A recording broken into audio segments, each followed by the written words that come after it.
ચલો ગાઈઝ અમારે છે ને લાડવા થઈ ગયા છે હવે. આવ બોલ આવ સિવાય અને એની પ્રાર્થના સિવાય આપણા મનમાં બીજું કોઈ વિચાર ના ચાલે. એટલે નતા કહેતા ગુડ મોર્નિંગ ગાઈસ, જય માતાજી. તો વહેલા આપણો બધું કામ કમ્પ્લીટ કર્યું છે જે આપણા રેશિયામાં હોય છે, અને હવે આપણો ભરવાનું છે રૂ. તો આ સિઝનનું પહેલાં થોડું વેચેલું હતું, પછી તીમાં જેવું વેચેલું છે, બીજું જેટલું છે ને એ બધા છે આવે તે બધું અત્યારે ભરાવાનું છે. અત્યારે ગાડી મૂકવાની છે પણ તો ચાલો છે. તો ગાઈસ આટલું છે. આ છે આ બોરમ તો ખાશું મારે. આ વખત છૂટું નહીં મોટી, તો એ થોડું ઓછું થયું, પણ ચાલો બરાબર છે સિઝન પ્રમાણે. ગાડી લાવે છે, ગાડીમાં ભરવાનું.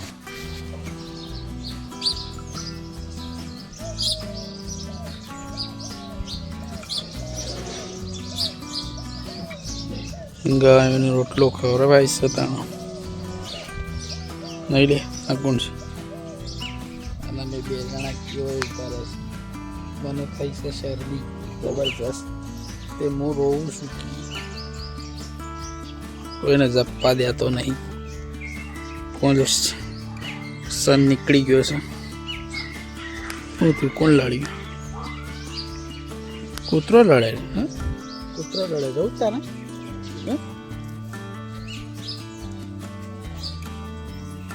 તો સવારમાં આવું છે વિધાનગી અમારે. કોઈક તાવણ કરે છે, કોઈ તપેલો ગહ છે, ટોકર ગહ છે. જેના ટેસરથી મેળ ના આવ્યો પાછા ને મોટું ટેસર નાખવું પડશે. આ બધા ઘઉં અંદર નાખવા પડશે મોઢમાં સાફ કરવા માટે. સાફ જ છે પણ આ જીવડો ને બધું ઉડી જાય ના માટે.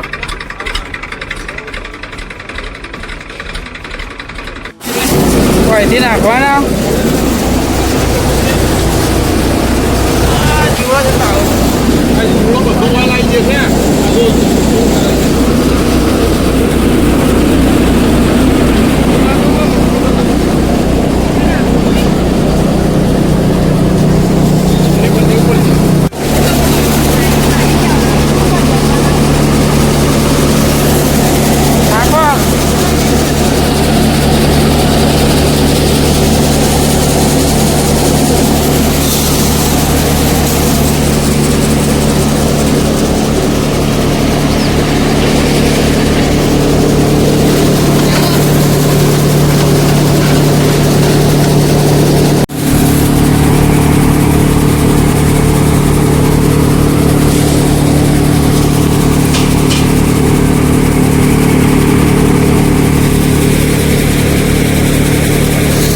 સફાઈ ચાલુ છે.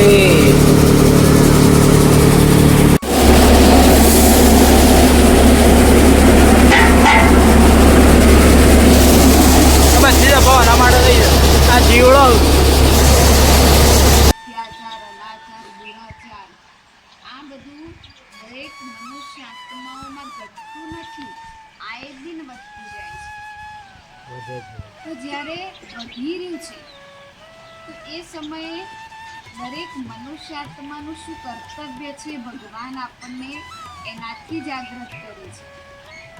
તો આપણા બધાનું એ કર્તવ્ય બને છે કે અત્યારે દરેક આત્મા પાસે સાધનો છે, વૈભવો છે, પદાર્થો છે, સંબંધો છે, બધું હોવા છતાં પણ આજે મનની શાંતિ નથી. અને બધું છે પણ મનની શાંતિનો અભાવ છે. અને મનની શાંતિ કોઈ બહાર તો મળવાની નથી. મનની શાંતિ આત્માનો પોતાનો સ્વધર્મ છે. નથી કહેતા કંઈ પણ ઘરમાં હોય તો આપણે તરત એને યાદ અપાઈએ છીએ કે શાંતિ રાખ. તો શાંતિ આપણો નિજી ગુણ છે, પણ એ ગુણને આપણે આ જન્મ મરણના ચક્કરમાં જ્યારથી આવ્યા ત્યારથી આપણા જે ગુણ છે ઓરિજિનલ એ ભૂલી ગયા અને અવગુણોએ સ્થાન લીધું છે. અને અવગુણો જે છે જેના કારણે આજે દુનિયાની હાલત આએ દિન આજે ન્યૂઝમાં આપણે નથી જોતા આ જગ્યાએ આવું થયું, આ જગ્યાએ આવું થયું, આ જગ્યાએ આમ થયું. તો આ બધું સારા સમાચાર આપણને સાંભળવા નથી મળતા, એટલા ખોટા સમાચાર સાંભળવા મળે છે. તો સમયનો પ્રભાવ છે. સમય જેમ જેમ આગળ વધતો જાય છે એમ વર્ષો આયે દિન ખરાબ આવતા જાય છે, સારા વર્ષો નથી આવતા.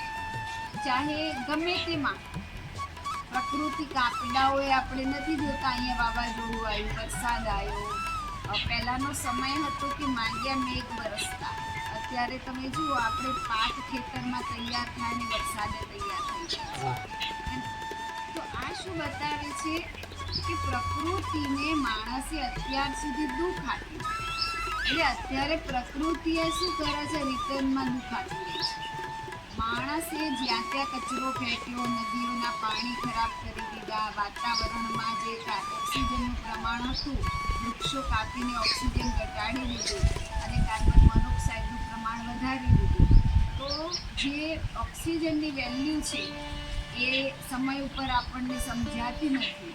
તો જેના કારણે પ્રકૃતિની અંદર જે અનિયમિતતા થઈ ગઈ, જે ઋતુઓના ચક્રમાં અનિયમિતતા થઈ ગઈ, એ નિયમિતતા જે પહેલાના સમયમાં જળવાતી હતી અત્યારે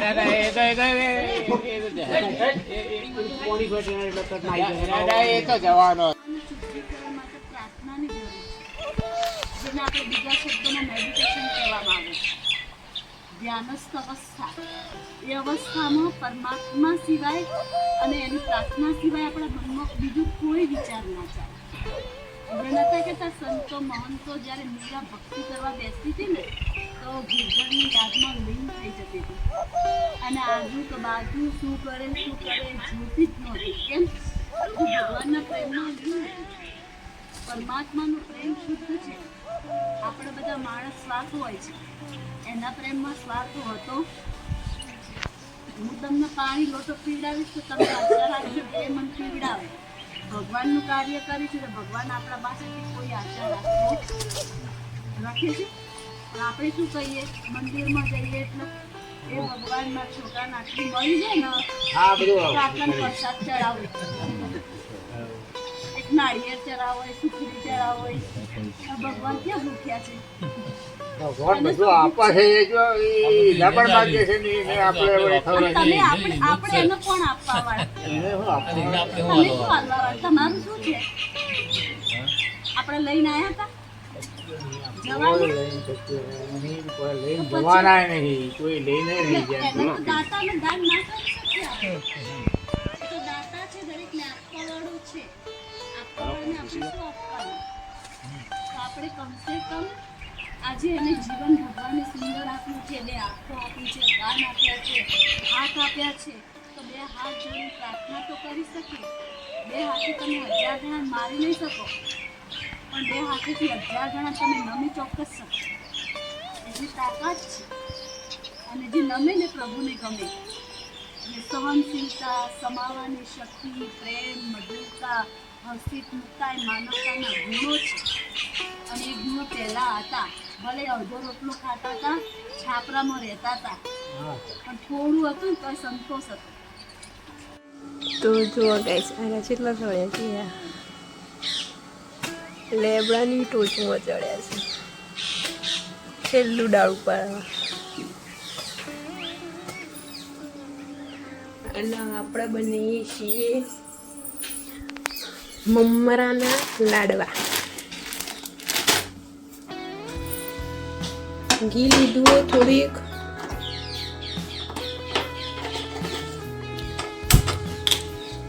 થોડું ગરમ કરી દેવાનું.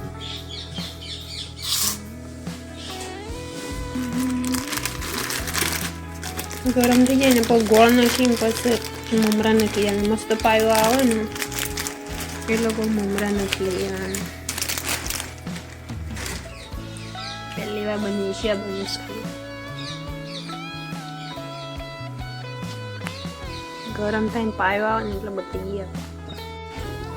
અહીંથી ગાય છે ને ગોળ નાખી દેવાનો અંદર.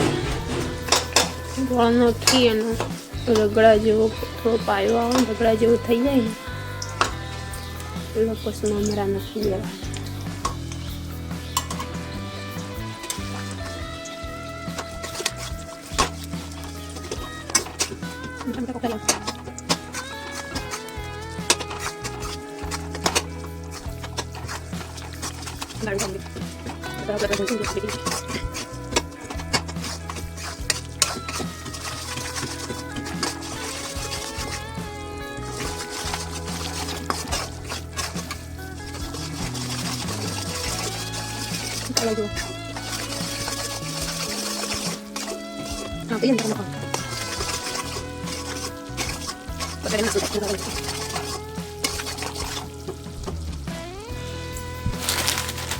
મમરા નથી.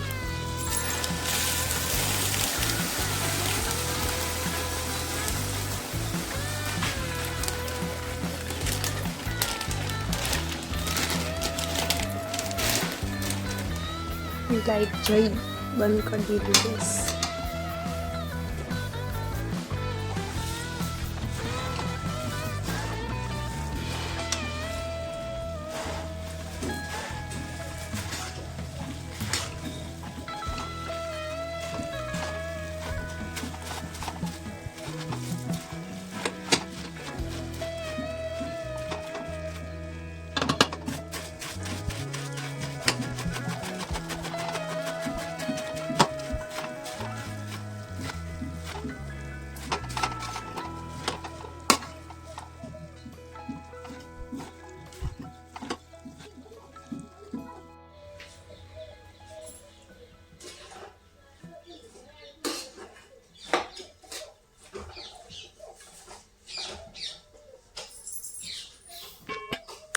ચલો ગાઈઝ અમારે છે ને લાડવા થઈ ગયા છે હવે. પણ આવું આટલું સોટ્યું છે ત્યાં હું કોઈથી ખાઈ લઈએ છીએ. આઈ ગયા બહાર કાઢી નાખ. કેવો બને રેડવા? એકદમ બકવાસ. આલ્યા આવ બોલ. આવ આવ. ગોળ બકા ધોવો છે એટલે કાળો હોય ને એમાં કાળો જોવો પણ કાળો નહીં આપો. હજી થોડો ઉકા એટલે કમ્પ્લીટ થઈ જાવ. હજી લીલા હું કમે બની ગયા. તો ગાઈસ આપણે ખાધા તો મસ્ત બને.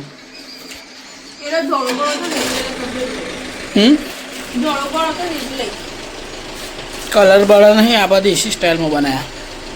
સારા બને કલર હોય તો બાકી સારા બને. હારડ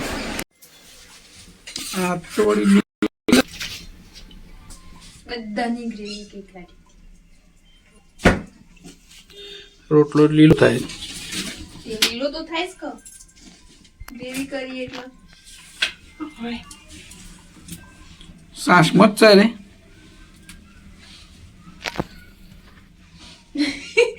એ આ જુઓ તઈ કહેતા હતા ને જીવડો આવશે નહીં જીવડો હોય કાન ચલો શું તમારું બધું હશે એટલી બળવણ છે ત્યાંથી લઈને આવી તું ઓવો લે બોલાવજે ખાવા. ચાલો ગાઈસ રૂ ભરાઈ ગયું છે. સવારે ભરવાનો તો સવારે ઘઉં સાફ કરવાનો એટલે કોઈ મેળ ના આવ્યો અત્યારે ભરી દીધું.